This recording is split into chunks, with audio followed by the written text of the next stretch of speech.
धर्मरक्षवया अवतार घेसी आपुल्या पाळीसी भक्तगण अंबरुषीसाठी जन्म तोषिले दुष्ट नाही जळे देखील होते. आता वेळ खूप कमी आहे, त्याच्या अभावी जेवढा होईल तेवढा भावार्थ सांगण्याचा प्रयत्न करतो.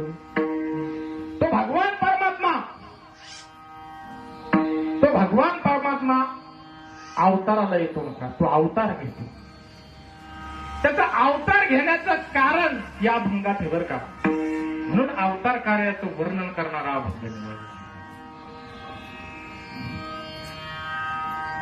बरं, भगवंताचा जन्म प्रसंग आपण साजरा करतो. आज मार्गशीर्ष पौर्णिमा. भगवान दत्तात्रय अवताराला आले. भगवान दत्तात्रय अवताराला आल्यामुळे महाराज आपण आपल्या देशामध्ये हा सण उत्सव मोठ्या आनंदाने साजरा केला जातो. सगळीकडे आज भारतभर सगळीकडे दत्त जन्मोत्सव आहे बरं का.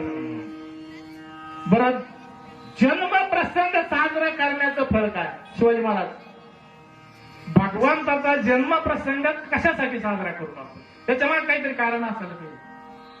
शिवाजी महाराज बरोबर आहे की नाही तर आले लागून आले पुढे चालले कसं आहे? बरोबर आहे की नाही? अरे याचं काहीतरी कारण असलं पाहिजे, म्हणून आपण भगवंताचा जन्म प्रसंग साजरा करतो. शुकाचार्य भागवतात सांगतात, येत देव देवश्च विष्णु कर्माणि जन्मच्च क्षुद्रमस्त सर्व पापे प्रमुच्यते. अरे जो मनुष्य माझे जन्म आणि कर्म श्रद्धेने गातो बरं का, श्रद्धेने गातो, त्याची मी सर्व पापापासून मुक्तता करतो. आणि तेच कुरुक्षेत्रावर भगवंतांनी कुणाला सांगितलं? अर्जुनाला सांगितलं. जन्म कर्मच मे दिव्यमेव यो व्यक्ती तत्वता त्वक्त्वा देहम पुनर्जन्म नैति मामेति स्वरूप. अरे जो माझ्या दिव्य स्वरूप जाणतो, जन्माचे व कर्माचे दिव्य स्वरूप जाणतो,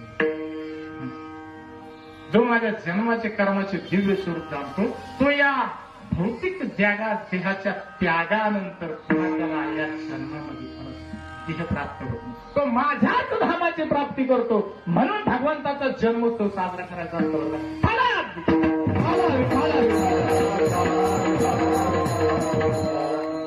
आणि मग विश्वाची उत्पत्ती करणारा तो भगवान परमात्मा, ज्याने विश्व निर्मित झाले, त्याने अनेक अवतार घेतले बरं का. अनेक अवतार भगवंतांनी घेतले, अनेक नावाने अनेक अवतार घेतले.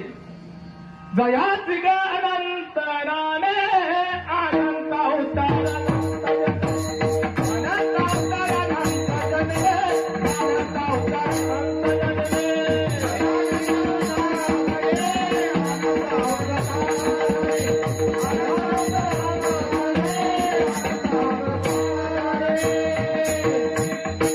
असे अनेक अवतार भगवंतांनी. आणि मग तो विश्वाची उत्पत्ती करणारा